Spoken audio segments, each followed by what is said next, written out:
Cécile Cazeneuve, je travaille donc chez Pure Etc. depuis plus de 2 ans maintenant. Une de mes grandes missions, c'est directrice d'exploitation de la cuisine centrale chez Pure Etc.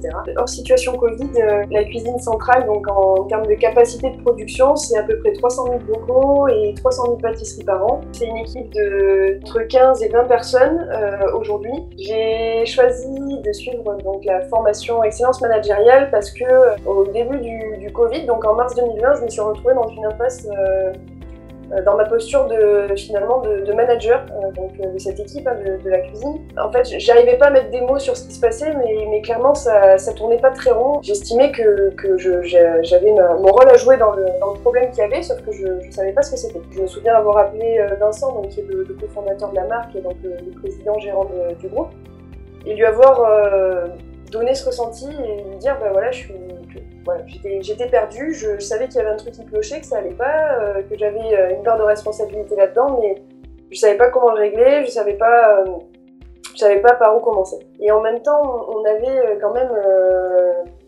un fonctionnement assez vertueux, et du moins en tout cas sur nos choix de matières premières, l'interaction qu'on peut avoir avec nos clients et nos fournisseurs. Et en fait, ce qui manquait, c'était peut-être que ce fonctionnement vertueux qu'on mettait avec les personnes, enfin les acteurs extérieurs, on l'avait peut-être pas suffisamment mis en lumière avec nos collaborateurs internes. On a fait notre bout de chemin là-dedans, et puis en fait on s'est rendu compte qu'il y avait un outil qui s'appelle le Acracy, et qui pourrait peut-être nous permettre d'intégrer cette virtuosité dans le fonctionnement, et surtout nous donner des outils de management. En fait, ce qui transparaît de tout ça, c'est qu'on n'avait pas d'outils.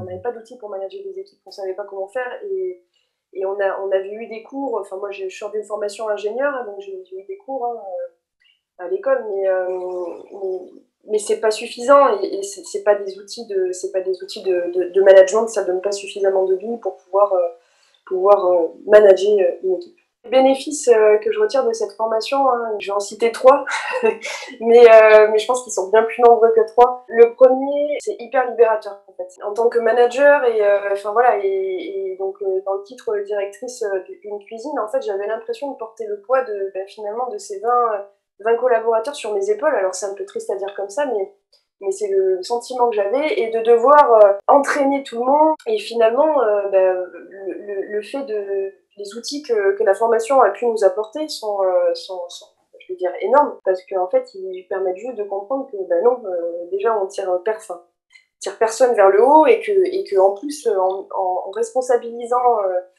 les collaborateurs, et en allant vers plus de self-management et plus de libération d'énergie, et en fait moi je me suis sentie un peu délestée d'un certain poids, et c'était hyper salvateur, donc ça fait un bien fou. Deuxième outil, il a apparu je pense aux yeux de tous les collaborateurs du groupe quand on a fait la formation. On savait pas prioriser en fait chez nous, et on est encore en apprentissage d'ailleurs de le faire. On aime bien être dans la nouveauté, chercher des nouveaux projets, et en fait on allait tous chercher des nouveaux projets, des nouvelles choses à faire, sauf que finalement on se retrouvait tous avec 3, 4, 5, 6, 7 projets sur le tapis, et puis comme on a besoin de nos collaborateurs pour travailler sur ces projets, ça veut dire que nos collaborateurs avaient déjà leurs projets, plus nous qui arrivions avec nos projets supplémentaires, et en fait on ne savait plus dans quel sens partir, et c'était un sacré fouillis, quoi. Une des choses qu'on a appris, c'est comment prioriser. Ça, c'est hyper important, et je crois qu'on n'avait jamais mis le doigt avant de faire la formation sur le fait qu'on ne savait pas prioriser. Et pourtant, c'est clairement ce qui est ressorti de... Enfin, voilà, on a tous appris qu'on ne savait pas prioriser. Et donc le troisième outil là, qui m'a beaucoup marqué et qui a eu un impact incroyable, enfin voilà, qui a mis en lumière des choses dingues dans ma tête, c'était donc le triangle dramatique transformé pour devenir un triangle créateur. Donc en fait, cet outil, il est tout bête, mais c'est juste de mettre en lumière que souvent, dans nos interactions du quotidien, on a donc ce qu'on appelle la victime, qui finalement est persécutée par le persécuteur, et qui cherche à être aidé par un sauveur. Et donc on se positionne souvent dans ce triangle-là, et souvent le manager est d'ailleurs vu comme le persécuteur. Mais on peut complètement transformer la chose. Le sauveur devient un challenger, le persécuteur devient un coach, et donc la victime devient un créateur. Et c'est juste énorme. Et rien que des choses, quand on les dit, on se dit oui, c'est tout bête, mais en fait c'est logique, et puis en fait non, c'est pas si logique que ça, parce que rien que le fait de nous les mettre devant les yeux, ben ça fait un déclic finalement. Et ça, c'est notamment quelque chose, alors je sais pas si c'était fait exprès ou pas, mais du jour où j'ai vu la vidéo, je crois que le lendemain et le surlendemain, bam, ça m'a permis de voir plein de choses, comme si des choses s'éclairaient en fait autour de moi.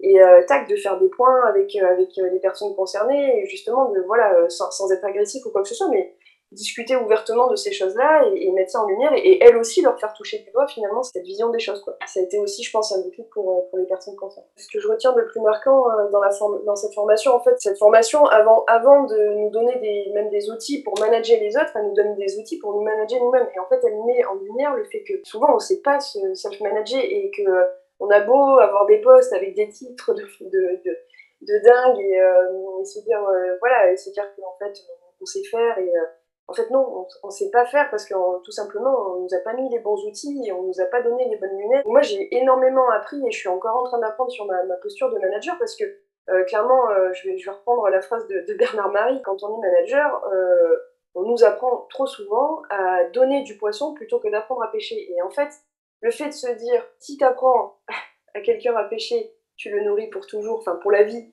et si tu lui donnes du poisson, tu le nourris pour un jour, ben oui, non mais c'est clairement ça. Et combien de fois on se positionne en tant que manager sauveur, finalement, le manager super-héros, quoi.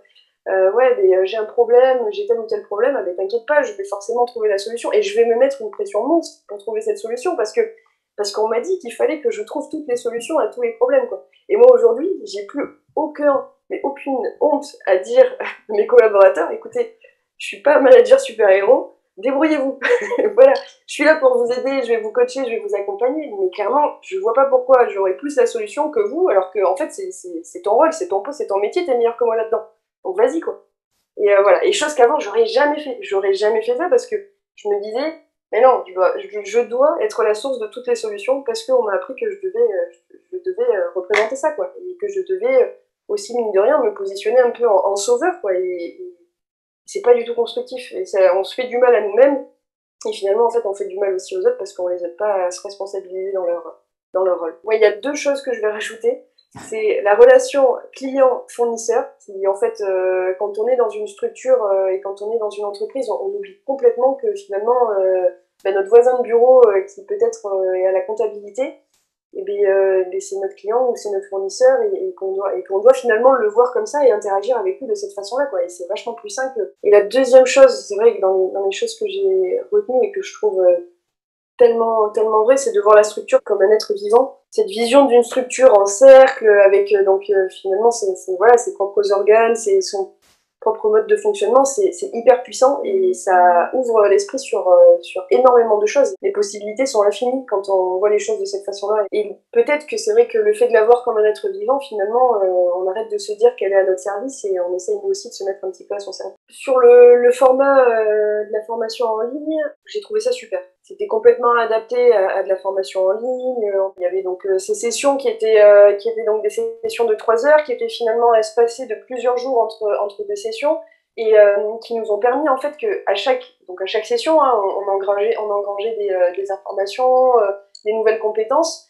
Et en fait, entre deux sessions, on avait le temps de mettre en pratique ce qu'on avait appris sur une session. Et ça, c'était génial. Et alors, je sais pas si c'est le hasard qui fait bien les choses, ou si c'est que vraiment on voit avec des nouveaux yeux après les sessions, mais à chaque fois, on avait des cas concrets, et à chaque fois, on avait besoin de mettre en pratique ce qu'on avait appris lors de la session précédente, et c'était vraiment top. Moi, j'ai trouvé ça vraiment hyper adapté. En plus, donc, on pouvait se dire, ouais, mais voilà, ça va être 3 heures de formation, on va s'endormir, finalement, on n'a qu'à écouter, mais en fait, non, pas du tout, parce que on était hyper acteurs de la formation. La plus grosse partie de la formation, c'était finalement des sessions en sous-groupe où voilà, on interagissait et on finissait toujours par une mise en mouvement. Et ça, c'était vachement bien. Et d'ailleurs, là, il y a pas longtemps, j'ai repris mon klaxon de mise en mouvement, et voilà, et c'est super intéressant. Finalement, le fait d'être positionné en sous-groupe et de pouvoir interagir les uns avec les autres, moi, j'ai l'impression que les interactions, elles étaient presque encore finalement plus puissantes, parce que on était peut-être plus centré encore sur la partie formation que sur peut-être un environnement qui aurait pu nous distraire, ou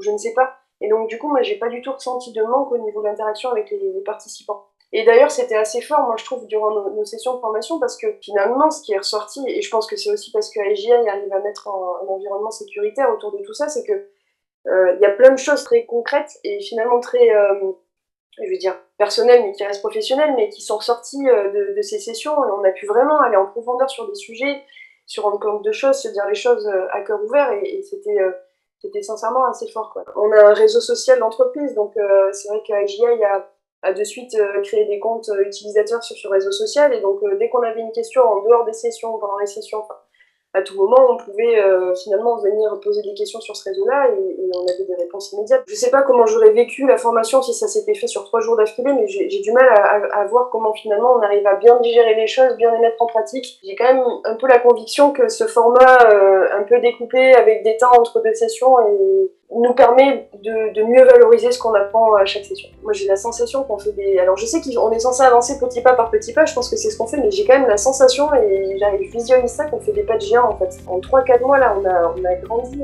Moi, l'holacratie, ça a été ma bouée de sauvetage. Je me suis vraiment demandé si c'était fait pour moi que de manager des personnes. Je pense que si j'avais pas découvert l'holacratie, ben, peut-être que je ferais complètement autre chose aujourd'hui, ce qui serait pas grave, hein, mais voilà. Et en tout cas, ça a été vraiment une bouée de sauvetage pour moi.